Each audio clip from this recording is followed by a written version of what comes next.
ಸಾರ್ವಜನಿಕ ಪ್ರದೇಶದಲ್ಲೇ ಹೊಡೆದಾಡಿಕೊಂಡಿದ್ದು ಪೊಲೀಸರ ಮೇಲೂ ಕೂಡ ದರ್ಪ ತೋರಿಸಿದ್ದಾರಂತೆ, ಧಮಕಿ ಹಾಕಿದ್ದಾರಂತೆ. ಸಿಪಿಐ ಪಾರ್ಟಿ ಕಾರ್ಯಕರ್ತರು ಸೇರಿ 5 ಆರೋಪಿಗಳ ಮೇಲೆ ಸದ್ಯ ಎಫ್ಐಆರ್ ಕೂಡ ದಾಖಲಾಗಿದ್ದು, Madiwala police sub inspector Arun Kumar ರಿಂದ ದೂರು ದಾಖಲಾಗಿದೆ.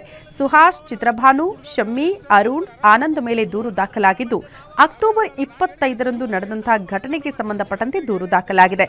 ಪ್ಲೇ ಕಾರ್ಡ್ ಹಿಡ್ಕೊಂಡು ಪ್ರೊಟೆಸ್ಟ್ ಮಾಡ್ತಾ ಇದ್ರಂತೆ ಸಿಪಿಐ ಕಾರ್ಯಕರ್ತರು. ಅನುಮತಿ ಪಡೆಯದೆ ಪ್ರತಿಭಟನೆ ಮಾಡ್ತಿದ್ದೀರಿ ಅಂತ ಪೊಲೀಸರು ಅವರನ್ನ ಪ್ರಶ್ನೆ ಮಾಡಿದ್ದಾರೆ. ಈ ವೇಳೆ ಸ್ಥಳೀಯರಾಗಿರುವಂತಹ ಅರುಣ್ ಹಾಗೂ ಆನಂದ್ ಅನ್ನೋರ ಜೊತೆ ಗಲಾಟೆ ಕೂಡ ಆಗುತ್ತೆ. ಗಲಾಟೆ ಬಿಡಿಸೋದಕ್ಕೆ ಬಂದ ಪಿಎಸ್ಐ ಅರುಣ್ ಜೊತೆ ಅನುಚಿತವಾಗಿ ವರ್ತನೆ ಕೂಡ ಮಾಡಿದ್ದಾರಂತೆ.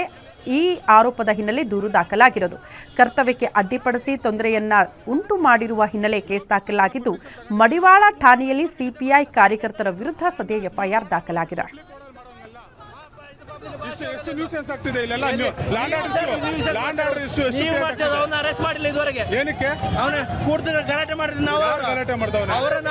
ಕುಡಿದು ಬಿಟ್ಟು ಅವನೇ ಅವನು